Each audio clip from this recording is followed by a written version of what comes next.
Today we're going to talk about why sugar is so deadly in terms of weight gain and type 2 diabetes, and much worse than potentially any other carbohydrate that's out there. And it's coming right up.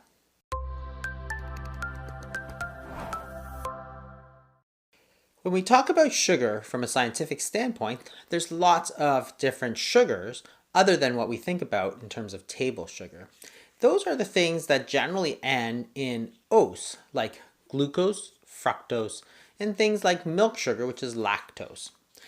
When we talk about carbohydrates, they are generally long chains of glucose. So when you're talking about rice, potatoes, flour, like bread or pasta, for example, those are mostly glucose. When we talk about blood sugar, we talk about blood glucose. And that's one of the reasons why eating highly refined carbohydrates like bread can raise your blood glucose very high because you're eating long chains of glucose. The minute they get broken down, the glucose level in the blood goes up. So that's why low carbohydrate diets can be very effective in the treatment of type 2 diabetes because you're eating fats and proteins as opposed to glucose. However, there's another sugar which we think about is sucrose, which is table sugar. We use it in baking, we use it in many types of things, and that's not glucose. It's actually a combination of one molecule of glucose and one molecule of fructose. They are slightly different in terms of their structure, but they are both classified as sugars, as are things like lactose. Fructose is naturally found also in fruit, and in fact is one of the sweetest sugars that can be around. For many, many years, people thought fructose was actually healthy for you. In 1986, for example, the FDA said that there was no conclusive evidence that sugar demonstrates a hazard. Even as recently as 2006, the American Diabetes Association said you can substitute sucrose for any other carbohydrate in the meal plan. So that was meaning that fructose wasn't particularly bad for you because remember, sucrose is one glucose, one fructose. That glucose is the same as any other glucose, but the fructose is very different. The question is why it's so bad for you. It doesn't raise the glycemic index because the blood glucose doesn't go up when you eat fructose because that's a completely different type of sugar. And the other thing is that it's very sweet and it's found naturally in fruit. So for many years, people thought it was quite healthy for you to substitute fructose for glucose. Recently, though, it's become very clear that this has been a very bad swap. There's been a lot of talk about high fructose corn syrup and how that is very bad for you. In the mid-2000s, studies such as the Nurses' Health Study in 2004 started to demonstrate conclusive evidence that fructose is probably much worse than regular glucose. This Nurses' Health Study was run by the Harvard Medical Center, and it followed many thousands of nurses, documented their habits, and compared them to what happened. When they looked at sugar-sweetened beverages, for example, from 1991 to 1999, they looked at the correlation between weight gain and whether people drank sugar-sweetened beverages regularly. You can see that both those that did drink it and that didn't drink it gained on average about 2 kilos over that period of time. And it was true whether they drank a little bit of soda or a lot of soda. However, what's more interesting is that when you switch from drinking less than one per week to more than one per day, the weight gain almost doubled. When you did the opposite, when you went from consistently drinking more than one a day to less than one a week, the weight gain practically vanished. So there was clearly a correlation, which was more than just calories, between sugar-sweetened beverages and weight gain. And this was also true for type 2 diabetes. So if you look at the number of sugar-sweetened beverages the nurses drank per month, as you drank more and more of these sugar-sweetened beverages, the risk of type 2 diabetes simply goes up and up and up.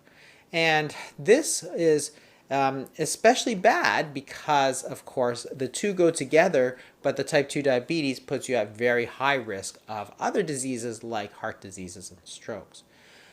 The question is, why is the fructose so especially bad for you, much more than the glucose? Both are molecules of sugar, both are sweet, both have roughly the same number of calories. The difference is the way that the fructose is metabolized. And glucose can be used by every cell in the body. So if you're eating 50 grams of carbohydrates, say a slice of bread or something like that, all of your cells in your body, your heart, your liver, your brain, all of it can use glucose. So if you weigh 180 pounds, all 180 pounds of your body can metabolize that glucose. This is not true, however, for fructose. When you eat the same amount of fructose, none of your body, except for the liver, can actually metabolize that fructose. So your heart, your liver, your kidneys, they can't use that fructose. In fact, the only place that it can go is straight into the liver. And when it goes into the liver, what happens is that it turns into fat. Looking at this diagram, what you see is that the fructose is absorbed through the intestines, goes straight into the liver. So instead of all 180 pounds of body using up the glucose, you have maybe 5 pounds of the liver metabolizing that fructose. And it can get turned into glucose. However, if you're eating a lot of carbohydrates or if you're eating sucrose, which already has glucose, your body doesn't need more of that glucose. So that's one way that it can be metabolized that's blocked off. The only other way it can go is get turned into triglycerides, which is a process called lipogenesis, or the creation of new fat. What you get is fatty liver, and then the liver tries to export that fat out through VLDL, so you get central adiposity and the metabolic syndrome. So in fact, the fructose is much, much worse for you because there's simply no way to get rid of it all, as opposed to using the rest of the body to metabolize it. Several studies had shown very early on that when you compare glucose to fructose, you get much more of this insulin resistance because of that fatty liver. We talked about fatty liver in the past and how it's very closely related to insulin resistance, which then causes type 2 diabetes. It turns out that if you do an insulin tolerance test, comparing a dose of glucose to a dose of fructose, you get about 25% worsening of insulin resistance. In 2009, in the JCI, they published a very interesting study where, again, they looked at giving people glucose versus giving them fructose. And even these normal, healthy volunteers, when they get the fructose, their blood glucose levels goes up to a point that you can actually diagnose insulin resistance. So the high insulin resistance then causes high insulin levels. In order to try to metabolize it, you get the fatty liver, and that starts you on the pathway towards metabolic syndrome, type 2 diabetes, and weight gain. So when you're looking at the fructose versus the glucose, you have to recognize that the fructose, the way that it's metabolized, makes it much more likely to get turned into fat, to get turned into the bad type of fat, which is the liver fat, and that causes the insulin resistance, which gives you this very high rate of type 2 diabetes. So really, the key if you're starting to lose weight is really to cut down those sugary foods, especially the added sugars. Even the fruits, which can be very high in fructose, sometimes are not your best friend if you're trying to lose weight or manage type 2 diabetes.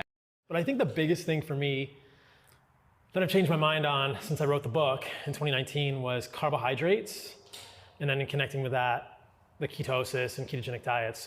But when I wrote the book, I was of the opinion that carbohydrates were not great for humans and was sort of looking at the literature differently. And over time, I learned personally in my own life, doing a carnivore diet of meat, organs, and fat and salt for a year and a half, that including carbohydrates in my diet improved my health from there. Was that insulin spikes after you eat carbohydrates are actually healthy for the human body for a variety of reasons. So insulin is probably something else I've changed my mind on, carbohydrates and insulin.